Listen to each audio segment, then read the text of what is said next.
I can't tell you my name. It's not that I don't trust you. It's not worth your time to be so involved. You can call me X. Yeah, X is good for everyone. See that man? That's Jerry Bingham. Big hotshot, CEO. Works for Broomfields. You might have heard of him, but probably not. Broomfields manufactures and distributes underlay to go between your floor and your carpet. Pretty mundane, right? Of all the professions in the world, what kid turns around and says he wants to make underlay? Bingham did, I guess. Oh well, the world needs sandwich makers. Not everyone can be the pro footballer or heart surgeon or whatever. Not everyone can live like the movies. I guess I should remember how privileged I am from time to time. See, there is nothing mundane about my life. I don't know much else about Bingham, to be honest. He looks about 30, 35. Probably married. Probably got some bratty little kid called Bruno or Theo or something pretentious like that. Probably doesn't spend much time with said brat though. Probably has a bit on the side. A wannabe wag or something. 20-odd-year-old stunner using him for nice jewelry and expensive shoes, cringing while his sweaty body lies on top of her in a hotel bed. Yeah, he looks like that kind of dirty bugger. Of course, this is all just speculation. Truth is, I like not knowing anything about blokes like Bingham. Makes my job a lot easier. People wouldn't expect it, but this is the part of my job I like the best. The stakeouts. See, it starts with a phone call. Phone call sends me to the pickup. The pickup can be anywhere, under a car, in a locker in a gym, in a toilet cistern. You get the idea. The pickup of Bingham was in a bin down on Snakes Lane. 4th bin after the lights, opposite Ladbrokes, he said. So yeah, after the pickup, you start your stakeout. The aim of the stakeout is to know a person's schedule inside out. Bingham has been pretty unremarkable so far. He works Monday to Friday. He gets the 8:3 train from New Cross Rail every day, never gets a seat. Arriving at 8:13 at Canada Water. From there, he goes one stop to Canary Wharf and is walking up his office steps at 8:35 on the dot.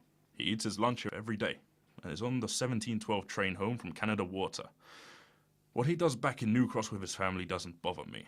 Like I said, I don't want to know. I just meet him at the station every morning and watch him read his book. I reckon he's a slow reader. He's been reading that same book for the last 3 weeks. What happens once I know Bingham's schedule, you ask? That's when I do it. That's when I kill him. Yeah, Bingham's schedule has been one of the dullest in my opinion. My first ever stakeout. A young girl, Kelly Ratcliffe. She's probably the one I remember the best. And just because she was my first, so to speak, but because she was constantly difficult to find. It was as though she knew people were following her. It wouldn't surprise me if there had been a few prices on her head. Eventually, I just had to sit outside her flat and monitor her times. What you've got to remember is I was an amateur then, not totally confident in my stealth-like ways, and she was crafty. I got her though. I always do. So I'd sit outside her flat, clock down, Wednesday 1st, March 2006. Ratcliffe leaves at 9:14. She returns at 11:09. Friday, 3rd of March 2006. Ratcliffe leaves at 8:55. She returns at 9:14 with milk, that kind of stuff. Eventually though, like with all stakeouts, I had her schedule pretty down, and it wasn't difficult to sneak into her building behind her and follow her into her flat. I was charming, and I think something about me made her feel safe. I need to use your phone, I told her. My wife and baby are downstairs, sitting in the car, I said.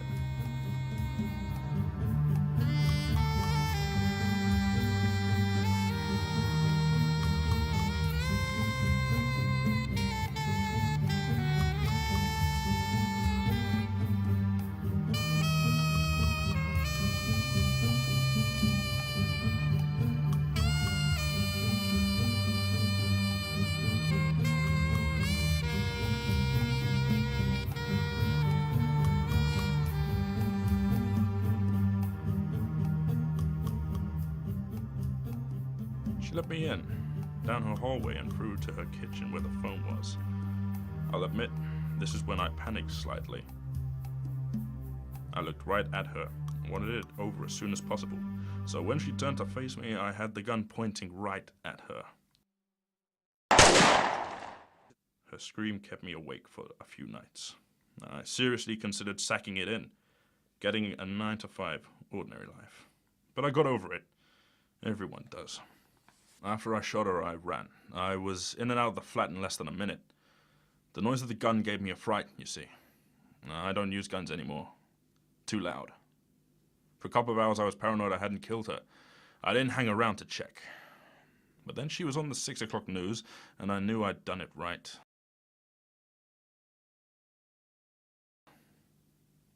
Drop the gun off at the news agents I've been told about. They'd get rid of it for a small price. Nah, guns are a mug's game if you ask me.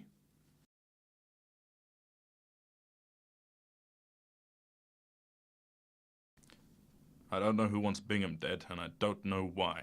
Although in this case, I reckon it's the 20-year-old stunner. I don't deal directly, you see. Whoever it is, you know. Whoever Bingham's wronged, contact my boss. We'll call him Y. And Y sets up the pickup. And the rest, as they say, is history. Like I said, Bingham ain't my first, and he won't be my last. By tomorrow, Bingham will be a faceless memory. Not even a memory, he'll be like a character in a film. It'll be like I watched someone else do it. Another baddie killed for the greater good.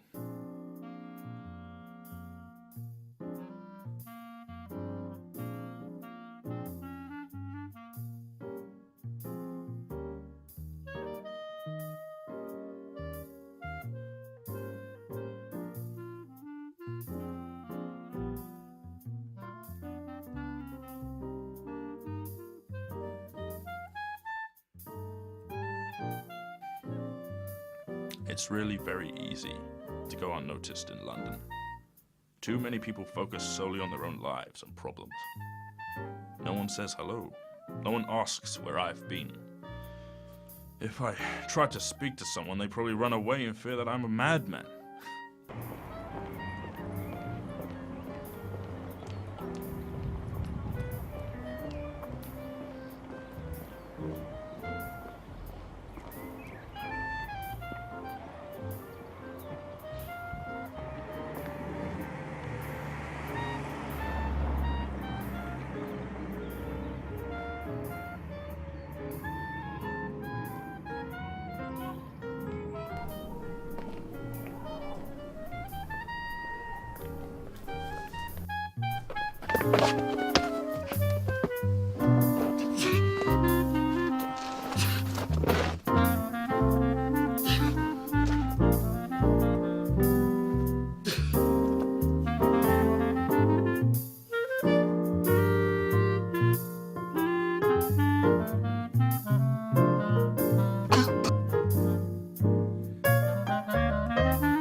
To hang around a little after I've done it. Not for any perverse reason, but just ever since I panicked with that Radcliffe girl. I like to know I did it right, yeah. And slip away when people start to notice the body. Though in London, that can take a while. Hello, mate.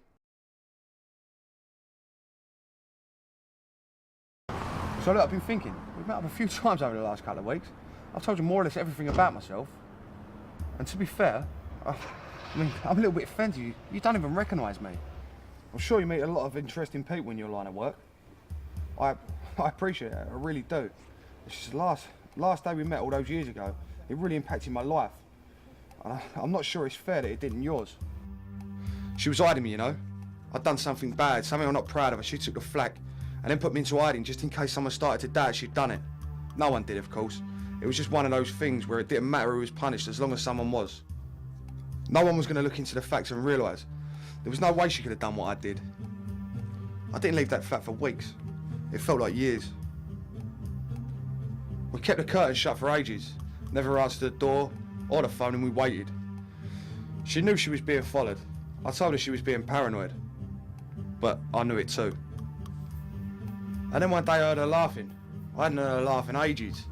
She was giggling, and I crept out of the living room and into the kitchen to hear it better. Then I heard another voice.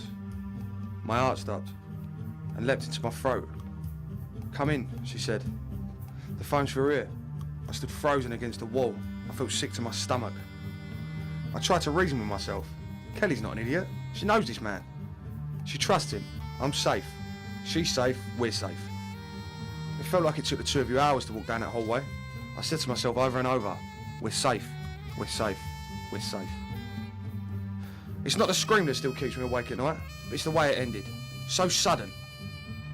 I guess you could say it stopped dead. And then like that you ran. In the space of 30 seconds you took my sister and ruined my life.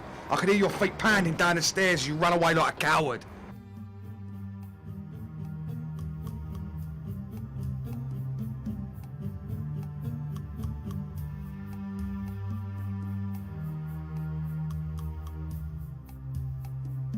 I wanted to come after you, but I turned to stone.